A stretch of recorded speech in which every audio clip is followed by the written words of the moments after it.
प्रधानमंत्री नरेंद्र मोदी के लक्षद्वीप जाने के बाद से ही इस खूबसूरत जगह की पूरी दुनिया में चर्चा हो रही है। लक्षद्वीप भारत का सबसे छोटा केंद्र शासित प्रदेश है। यहाँ का एरिया केवल 32.62 वर्ग किलोमीटर है। वहाँ की खूबसूरत तस्वीरें आने के बाद लोगों को हैरानी हो रही है कि इतना सुंदर आइलैंड भारत में है, जिसे छोड़कर लोग बाहर के देशों में घूमने जाते हैं। आज लक्षद्वीप बेशक भारत का हिस्सा हो, लेकिन एक समय में ये भारत का हिस्सा नहीं माना जाता था। आजादी के समय इस पर पाकिस्तान की भी निगाहें थी। तो कैसे ये सुंदर द्वीप समूह भारत में शामिल हो गया, ये किस्सा बेहद दिलचस्प है। फिलहाल लक्षद्वीप भारत का सबसे छोटा केंद्र शासित प्रदेश है, जिसकी राजधानी कवरत्ती है। भारत के दक्षिण पश्चिम तट से इसकी दूरी 200 से 440 किलोमीटर है। ये कुल 36 छोटे छोटे द्वीपों का समूह है, मगर यहाँ सिर्फ 10 टापुओं पर ही लोग रहते हैं। लक्षद्वीप की 96% आबादी मुस्लिम है। दरअसल भारत से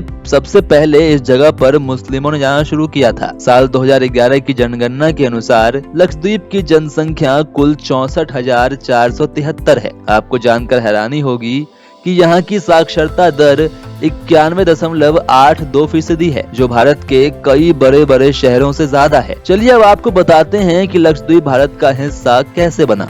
बात अगस्त साल 1947 की है, जब भारत और पाकिस्तान का बंटवारा हुआ था। भारत के होम मिनिस्टर और उप प्रधानमंत्री सरदार वल्लभ भाई पटेल ने 500 से ज्यादा रियासतों को एक करने में अहम भूमिका निभाई थी। उनकी जिम्मेदारी थी कि ज्यादा से ज्यादा रियासतों को भारत में मिलाया जाए। पर दूसरी ओर पाकिस्तान के तत्कालीन प्रधानमंत्री लियाकत अली खान पंजाब, सिंध, बंगाल और हजारा को पाकिस्तान में मिलाने की भरपूर कोशिश में जुटे हुए थे। उस समय किसी का भी ध्यान लक्षद्वीप पर नहीं था, यानी आजादी के बाद भी लक्षद्वीप भारत और पाकिस्तान में से किसी के भी अधिकार क्षेत्र में नहीं था। इसकी वजह थी कि भारत और पाकिस्तान पहले मेनलैंड क्षेत्रों को अपने साथ जोड़ने की कोशिश कर रहे थे। अगस्त के आखिरी दिनों में पाकिस्तान के लियाकत अली खान ने सोचा कि लक्षद्वीप मुस्लिम बहुल इलाका है और भारत ने अभी तक इस पर दावा भी नहीं किया है, तो क्यों ना अपना अधिकार जमा लिया जाए। लेकिन तब सरदार पटेल भी लक्षद्वीप के बारे में ही सोच रहे थे, क्योंकि ये भारत की समुद्री सीमा का बेहद अहम हिस्सा होने वाला था। पर वो इस बात को लेकर दुविधा में थे कि वहाँ अभी किसी ने दावा किया है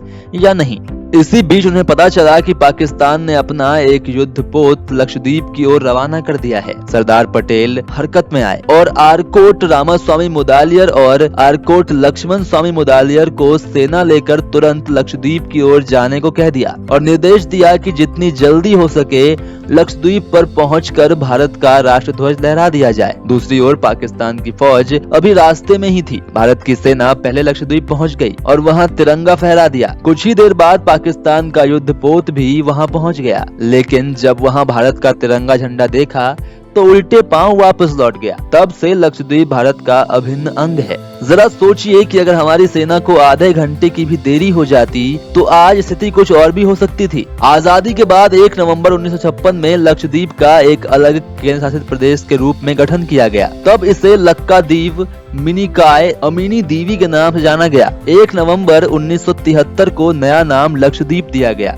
भारत की सुरक्षा के लिहाज से भी लक्षद्वीप काफी अहम माना जाता है। United Nation law of sea convention के मुताबिक किसी भी देश का उसके समुद्री तट से 22 किलोमीटर तक का एरिया पर उसी देश का अधिकार क्षेत्र होता है। इस वजह से भारत को समुद्र में 20,000 स्क्वायर किलोमीटर तक ज्यादा एक्सेस मिल जाता है। यहाँ से हिंद महासागर और अरब सागर दोनों पर नजर रखी जा सकती है।